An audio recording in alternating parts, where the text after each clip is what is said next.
అందరికీ నమస్కారం. నిన్న మనం అనుకున్నట్లుగానే రఘురామకృష్ణరాజు గారు RRR deputy speaker Andhra Pradesh legislative assembly ఈయన నా మీద ఒక లెటర్ ఒకటి రాశారు. దాని గురించి నేను మాట్లాడతానని చెప్పాను. ఇది ఎవరికంటే డీజీపీ గారికి ఈ లెటర్ ఆయన రాశారు. దీనిలో ఏమేమి మాట్లాడారు ఏంటి అనేది నేను చెప్తాను. ఒకటట ఫాల్స్ అండ్ మిస్లీడింగ్ అసర్షన్స్ అంట. ఏంటి, సిబిఐ నా మీద నమోదు చేసినవి కేవలం ఎఫ్ఐఆర్, ఏమి అది ఎలిగేషను, ఇంకా నాకేమీ శిక్ష పడలేదు, కాంపిటెంట్ కోర్టు నన్నేమీ కన్విక్ట్ చేయలేదు, అందువల్ల డెఫినెట్గా ఈ ప్రూవ్ అవుతాయి అని చెప్పటం ప్రీజడ్జింగ్ అని చెప్పారు. దీని మీద మాట్లాడదాం. ఏమండి, బహుశా మీరు మర్చిపోయారేమో,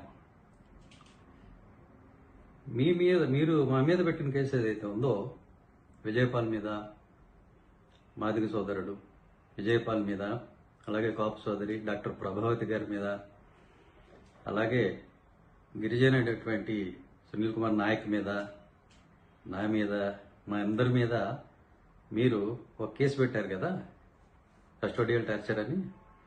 మరి అదేమన్నా ప్రూవ్ అయిందా? మరి దాని గురించి మీరు ఎందుకు మాట్లాడారు? అదేదో ప్రూవ్ అయిపోయింది ఇదంతాను అన్నట్టు మీరు మాట్లాడారు కదా చాలాసార్లు మీడియాలో. వాళ్ళు అరెస్ట్ అవుతారు, వీళ్ళు అరెస్ట్ అవుతారు, ఇదవుతుంది అదవుతుంది అని మీరు మాట్లాడారు కదా. మరి అదెలా మాట్లాడారు? అప్పుడు గుర్తురాలేదా ఇది? తర్వాత violation of legal professional norms అట. దీనిలో క్రిమినల్ డిఫేమేషన్ వస్తుంది అంటాడు. వేసుకోండి, క్రిమినల్ డిఫేమేషన్ వేసుకోండి. మీరు నా మీద మాట్లాడినవి ఉన్నాయి కదా, నేను కూడా వేస్తాను. ఓకే, సరిపోతుంది. అప్పుడు మీకు పడితే నాకు పడుతుంది. తర్వాత సివిల్ సర్వెంట్ పబ్లిక్గా కామెంట్ చేశారు. కండక్ట్ రూల్స్ మళ్ళీ పాతే.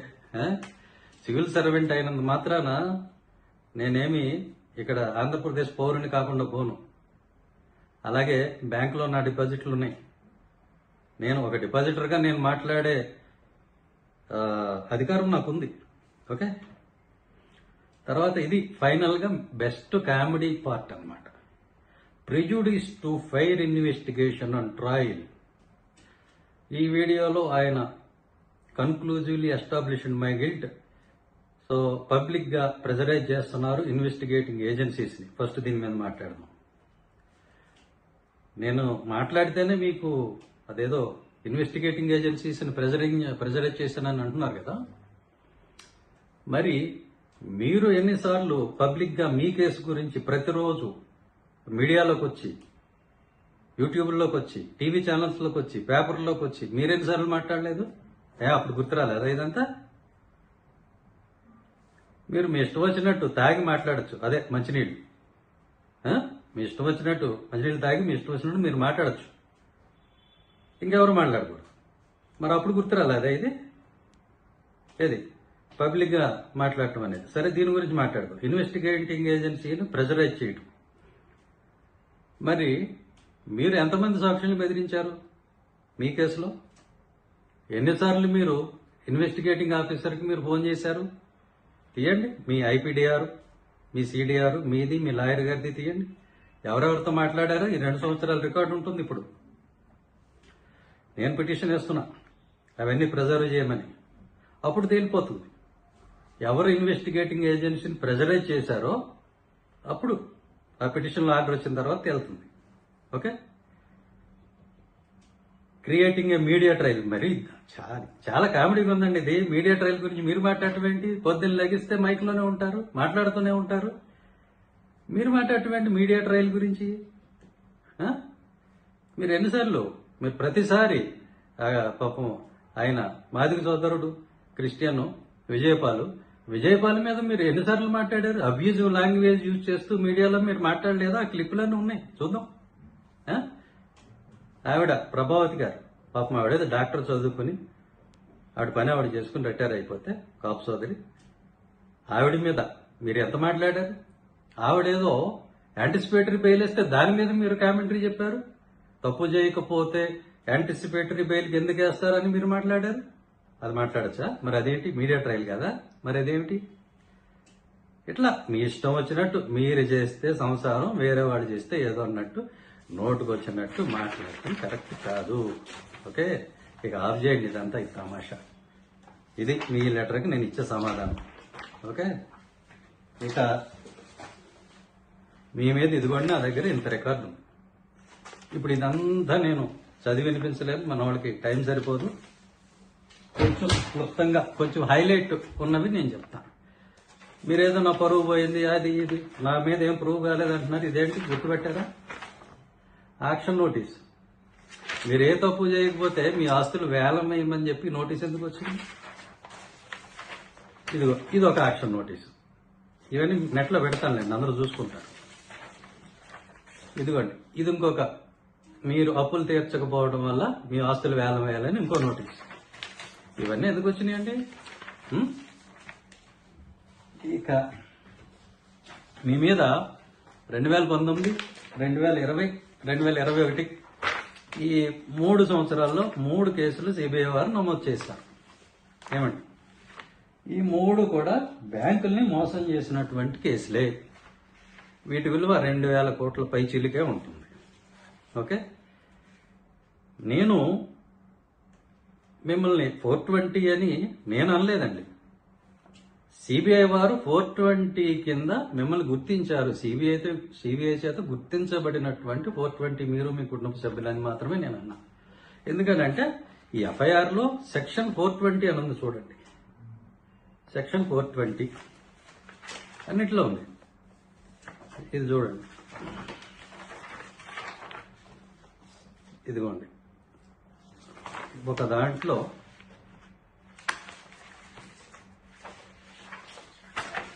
ఇదిగో చూడండి, ఇది మీ లక్కీ నెంబర్ అనుకుంటా. ఒక ఎఫ్ఐఆర్ ఏమో 4 అండి, మరి ఇంకొక ఎఫ్ఐఆర్ ఏమో 20. ఈ ఎఫ్ఐఆర్ కూడా 420 వచ్చింది. తమాషా. ఓకే, ఇందులో ఈ సెక్షన్స్ ఆఫ్ లా చూసుకున్నట్టయితే 3 కూడా 420 ఉంది. 3 ఒకటే ఆరోపణ, బ్యాంకులను మోసం చేసి ఆ లోన్ తీసుకునేటప్పుడే మోసం చేసి లోన్ తీసుకున్నారు. ఆ తర్వాత దాన్ని ఏ ప్రయోజనాల కోసం అయితే తీసుకున్నారో ఆ ప్రయోజనాలకు వాడకుండా ఫిక్స్డ్ డిపాజిట్లు వేసి మళ్ళీ దాని మీద లోన్ తీసుకుని ఆ డబ్బులు ఎగరగొట్టారు అనేది ఒకటి. రైట్. రెండవది, మీరేదో థర్మల్ పవర్ ప్లాంట్ పెడతాను భరత్ అంటే మీ అబ్బాయి పేరు మీద, మీ అబ్బాయి పేరు ఎందుకు తీయాల్సి వచ్చిందంటే అతని పేరు మీద మీరు పవర్ ప్లాంట్ పెట్టారు కాబట్టి ఆ అబ్బాయి పేరు మీద 420 పనులు చేశారని నేను చెప్పాను. సో ఆ థర్మల్ పవర్ ప్లాంట్ పెట్టి దానికి ఏదో బొగ్గు కొన్నట్టు, ఆ బొగ్గు అంతా కాగులు ఎత్తుకుపోయినట్టు మీరేవో కథలు చెప్పారు. దాన్ని state bank of India forensic audit report నా దగ్గర ఉంది, తిరిగి కాగితాలన్నీ అవే. దానిలో క్లియర్గా వాళ్ళు డినై చేసి కేసు పెట్టారు. ఇవన్నీ పెట్టుకొని ఇదేదో మీకు పద్మశ్రీ వచ్చినట్టు సత్కారం జరిగినట్టు మాట్లాడతారేంటండి? కరెక్టా ఇది? సరే, ఈ 2019 కేసు మీ మీద ఆల్రెడీ ఛార్జ్ షీట్ అయింది. ఛార్జ్ షీట్ అంటే ఏమిటో మీరు గతంలో నా మీద ఒక కామెంట్ చేస్తూ డెఫినేషన్ చెప్పారు, గుర్తుందా? ఛార్జ్ షీట్ వేశారంటే సాక్ష్యాధారాలు ఉన్నాయని, అతను నేరస్తుడని రుజువైంది కాబట్టి ఆయన ఆ పదవి నుంచి తొలగించాలని నా గురించి చాలాసార్లు మాట్లాడారు. మరి అదెందుకు మాట్లాడారు? తాగి మాట్లాడారా నీళ్లు? ఇదేంటి 2019 కేసు ఛార్జ్ షీట్ అయింది అంటే మీ మీద మిమ్మల్ని ప్రాసిక్యూట్ చేయడానికి, శిక్షించడానికి తగిన ఆధారాలు ఉన్నాయి అని సిబిఐ వారు, ఇదిగో ఇందులో కూడా 420 ఉందండి. సిబిఐ వారు ఛార్జ్ షీట్ వేశారు. అందులో శిక్ష పడదని మీరు ఎలా చెప్తారండి? శిక్ష పడుతుంది అని నేను ఒక ఈ దర్యాప్తు అనుభవం ఉన్న అధికారిగా ఈ కేసు అంతా చదివిన తర్వాత నాకు అనిపించింది, నేను చెప్పాను. పడదు అని మీరు ఎలా చెప్తారు చెప్పండి? సుప్రీంకోర్టు మిమ్మల్ని ప్రాసిక్యూట్ చేయమని చెప్పినప్పుడు అందులో మిమ్మల్ని ఏమైనా అరెస్ట్ చేయొద్దు అని ఏమైనా డైరెక్షన్ ఇచ్చిందా? చేయమనే కదా చెప్పింది. అరెస్ట్ చేసుకోవచ్చు. అరెస్ట్ చేయము అని మీకు సిబిఐ వాళ్ళు ఏమన్నా గ్యారంటీ ఇచ్చారా? ఇస్తే అది కొంచెం చూపించండి. నేను అరెస్ట్ అవ్వను అనంత గ్యారంటీగా మీరు ఎలా చెప్తున్నారండి? సో 2020 సంవత్సరం 2020 ఇది కూడా అదే 420, 120B, ఇవన్నీ కూడా ఇవన్నీ మీకు నెట్లో పెడతాను చూసుకుంటారు. ఇందులో మీతో పాటుగా number 1 Ind Bharat thermal power limited. Okay. Accused number 2 Kanumuru Ramadevi, resident of 8-2-293/82/JII/212/O, road number 76, Jubilee Hills, Hyderabad 96. ఈవిడ Kanumuru Raju Raghuramakrishna, director, resident of plot number 212-0, road number 76, Jubilee Hills, Hyderabad 96. మరొక accused Kotagiri Indira Priyadarshini, director, resident of A1, Sridurga Palm Springs, 8-2-544, road number 7, Banjara Hills, Hyderabad 34. ఇది తెలిసిన address లో ఉంది. ఇప్పుడు నేను ఇక్కడ వెళ్ళినట్టు కూడా ఉంది. ఎవరిది ఇది? శ్రీదుర్గా పామ్ స్ప్రింగ్స్ అంటే ఎవరిదో కొంచెం మీడియా మిత్రులు వాళ్ళు చూసి చెప్తే బాగుంటుంది, నాకు కొంచెం గుర్తొస్తుంది. ఇంటి పేరు వేరే ఉంది, కోటగిరి ఇందిరా ప్రియదర్శిని. మీ అందరి మీద ఇదేం పద్మశ్రీకి రికమెండ్ చేస్తూ పంపిందేం కాదు. సిబిఐ వాళ్ళు మీ మీద పెట్టిన కేసు 420 అని. గజ దొంగ అని నేను అనలేదండి, సిబిఐ వాళ్ళు అన్నారు. 100 రూపాయలు, 200 రూపాయలు, 1000 రూపాయలు, 1,00,000 రూపాయలు కొట్టేస్తే దొంగ అంటారు. మరి 1000 కోట్లు కొట్టేస్తే ఏమంటారు? మీరే చెప్పండి. అదే సిబిఐ వాళ్ళు అన్నమాట నేను చెప్తున్నా, నేను అనలేదు గజ దొంగని. సిబిఐ వారు గుర్తించారు మిమ్మల్ని, సిబిఐ వారు అన్నారు. ఎఫ్ఐఆర్ వేశారంటే ఏంటి? మరి వాళ్ళు మిమ్మల్ని గజ దొంగ అన్నట్టే కదా. ఎందులో అన్న మిమ్మల్ని పద్మశ్రీకి రికమెండ్ చేస్తే ఉందా? దొంగతనం చేశారనే కదండి 420 అంటే. అదే కదా ఉంది. నేను అదే అన్నా, నేనేమనలేదు. నా ఒపీనియన్ నేనేం చెప్పలా. సిబిఐ వారు ఇలా అన్నారని చెప్పా, సుప్రీంకోర్టు వారు ఓకే గో హెడ్ అన్నారని చెప్పా. ఇంకా 2021 సిబిఐ కేసు దీనిలో చూద్దాం. Same A1 Bharat power Gencom limited, house number Shiva enclave, old Boinpally, Secunderabad. Number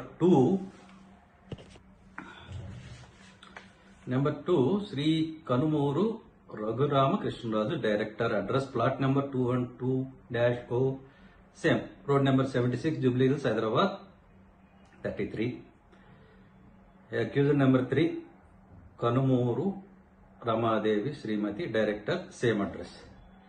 accuser number 4 Kanumuru Indira Priyadarshini, additional director, address again same address, A1 Sridurga Palm Springs, 8-2-544, road number 7, Banjara Hills, Hyderabad 34. ఇంకా చాలా మంది ఉన్నారు ఇందులో. ఈ మొత్తం కేసుల్లో మీ మీద ఏమైనా పోగొట్టులు ఉన్నాయా? మీ మీద ఎలిగేషన్సే కదా ఉన్నాయి, ఛార్జెసే కదా ఫ్రేమ్ చేసింది సిబిఐ. ఒక ఆల్రెడీ ఒక కేసులో ఛార్జ్ షీట్ ఫ్రేమ్ చేశారు కదా, ఫైల్ చేశారు కదా. మరేంటండి మాట్లాడతారు మీరు? నన్ను ఉద్యోగం తీసేయాలా? ఎందుకు తీసేయాలి? నేను ఏమన్నా అవినీతి పరులను పోలీస్ అధికారులను పెట్టుకుని ప్యాకెట్ క్లబ్లు రన్ చేస్తున్నానా? లేకపోతే బెల్ట్ షాపులు పెట్టి డబ్బులు వసూలు చేస్తున్నానా? బ్రాందీ షాపుల్లో బలవంతంగా వాటాలు తీసుకున్నానా? ఏం చేశానని? ఇంకా చాలా మాట్లాడగలను, ఇంకా చాలా ఉంది నా దగ్గర. మెటీరియల్ చూశారు కదా, ఇంకా చాలా ఉంది. నేను ఇంప్లీడ్ అవుతాను అనేది ఇన్ఫర్మేషన్ అండి, బెదిరింపు కాదు, థ్రెట్ కాదు. I'm going to definitely. ఎందుకంటే మీరు దొంగిలించినటువంటి ఆ 2,000 కోట్లు, సిబిఐ వాళ్ళు చెప్తున్నటువంటి ఆ 2,000 కోట్లు ఏమైతే ఉన్నాయో ఆ బ్యాంక్ వాళ్ళు వచ్చేసి పెట్టుకునేం కాదు. మాలాంటి వాళ్ళము చాలా మంది ఆ బ్యాంకులో డిపాజిట్ చేస్తే మా డబ్బులు, ఆ డబ్బుల్ని మీకు లోన్లుగా ఇచ్చారు. అవి మా డబ్బులే, మా అందరి డబ్బులు, ప్రజలందరి డబ్బులు. అవి తిరిగి రాబట్టుకోవాల్సిన బాధ్యత మాకుంది, అవసరం మాకుంది. బ్యాంకు వాళ్ళు మేము ఒక లోన్కి వెళ్తే 100 క్వశ్చన్లు వేస్తారు. ఎన్ని గ్యారంటీలు చూపించినా ఇది కాదు, ఇంకోటి తీసురా, ఇంకోటి తీసురా, ఇంకోటి తీసురా అని వేధిస్తూ ఉంటారు. వాళ్ళందరి తరఫున ప్రతినిధిగా నేను మాట్లాడుతున్నాను, అధికారిగా కాదు. అదేవిధంగా క్రెడిట్ కార్డు బిల్లు కట్టడం ఒక రోజు లేట్ అయితే 100 ఫోన్లు చేస్తారు బ్యాంకులో. ఏది 10,000, 20,000, లక్షకే. అలాగే లోన్ కనుక కట్టడం ఒక రోజు లేట్ అయితే వచ్చి రోడ్డు మీద ఆపి బళ్ళు ఎత్తుకుపోతారు, ఇంటి మీదకి వస్తారు. మరి మీ విషయంలో ఎందుకు ఇంత ఉదారంగా ఉన్నారు? కాబట్టి అటువంటి వాళ్ళందరి తరఫున ప్రతినిధిగా నేను మాట్లాడుతున్నా. దీనికి ఒక అధికారం అవ్వాల్సిన అవసరం ఏమీ లేదు. ఓకే, కాబట్టి మీరు ఇంతకు ముందు ఏం చేశారో గుర్తు తెచ్చుకోండి. ఓకే, ఇష్టం వచ్చినట్టుగా తాగి మాట్లాడి మంచినీళ్ళు తాగేసి మాట్లాడేయటం ఇది కరెక్ట్ కాదు. మేము మాట్లాడగలం, మీ భాష మాకు కూడా వచ్చు, మీకే కాదు. కాబట్టి ఇంకా చాలా చేయగలను నేను. అందులో పేర్లు ఎవరెవరికి ఉన్నాయో వాళ్ళ ఫోటోలు తీసుకుని మాట్లాడగలను. కానీ నాకు సంస్కారం ఉంది కాబట్టి నేను అంతవరకు వెళ్ళటం లేదు. అంతవరకు వెళ్ళేలా చేసుకోవాలంటే చేసుకోండి. ఓకే, వాళ్ళందరి డీటెయిల్స్ ఉన్నాయి, ఫోటోలు ఉన్నాయి, అవి ఇక్కడ ప్లే చేసి చూపించి మాట్లాడగలను. కాబట్టి ఈ బెదిరింపులు ఏమి మన దగ్గర పని చేయండి. ఓకే, సో మీరు ఆ పని చూసుకోండి. ఆ సిబిఐ కేసులు ఏమైతే ఉన్నాయో అవి చూసుకోండి. నేను చెప్పిన అభిప్రాయానికి ఇప్పటికే కట్టుబడి ఉన్నాను. ఈ కేసుల్లో మిమ్మల్ని అరెస్ట్ చేయమని సిబిఐ వాళ్ళు చెప్తే అప్పుడు నమ్ముతాము. ఈ లోపుగా గనక సిబిఐ వాళ్ళు మిమ్మల్ని అరెస్ట్ చేస్తే, ఈ హోదాలో డిప్యూటీ స్పీకర్ హోదాలో మిమ్మల్ని అరెస్ట్ చేస్తే ఈ రాష్ట్ర ప్రతిష్ట మంట కలుస్తుందా లేదా? అదే నేను చెప్పింది, నా అభిప్రాయం నేను చెప్పాను. తప్పేంటి? మళ్ళీగా చెప్తున్నా, 420 అని మిమ్మల్ని అన్నది నేను కాదు, సిబిఐ అంది. సిబిఐ మీ మీద కేసు పెట్టింది, సిబిఐ ఛార్జ్ షీట్ వేసింది, సిబిఐ. వాళ్ళు అన్నారని నేను చెప్పాను. అందులో ఉన్న వాళ్ళందరి గురించి అదే చెప్పాను. నేనంటే అయిపోతుందా? నా ఇష్టమే, ఎవరినన్నా అనేయచ్చు, కానీ అది అవ్వదు కదా. మీకు రికార్డు ఉంది, రికార్డు చూపించానుగా. వాళ్ళు అన్నారండి సిబిఐ వాళ్ళు, వాళ్ళ మీద కేసు పెట్టండి. వాళ్ళ మీద పెడతారా? వాళ్ళ మీద వేస్తారా? పరువు నష్టం దావా? అంటే ఇవన్నీ ఓకే, అవసరం లేదు. ఇక్కడ ఎవడో భయపడ్డు ఏమి. ఓకే, సో ఎవరి అంత మాకే తెలుసు, అంత మేమే చేయగలం, నేను అందరినీ భయపెట్టేస్తాను, నేను అందరినీ బెదిరించేస్తానంటే ఇక్కడ ఎవడు బెదరడు. రాష్ట్రంలో దళితుల్ని, దళిత క్రైస్తవుల్ని ఇష్టం వచ్చినట్టు నేను బెదిరించేస్తాను, మీ క్యాస్ట్ సర్టిఫికేట్లు రద్దు చేసేస్తాను. మరి ఇవేంటి? ఈ థ్రెట్స్ ఏమిటి? మీ ఇష్టం వచ్చినట్టు మీరు మాట్లాడుతూ ఉంటే ఇక్కడ అందరూ పడి ఉంటారు అనుకున్నారా? అట్లాంటిది ఏమి ఉండదు. మేము చేయగలిగేది మేము చేస్తాం, చేసి చూపిస్తాం. సో నేనేం పుట్టి మాటలు చెప్పట్లా, మీరు చెప్పారు కాబట్టి నేను చెప్పిన దానికి మళ్ళీ ఖచ్చితంగా నేను సమాధానం చెప్పాను. So thank you very much, అందరికీ కూడా థ్యాంక్ యూ. ఈ రికార్డు అందజేసిన వారికి మరీ కృతజ్ఞతలు.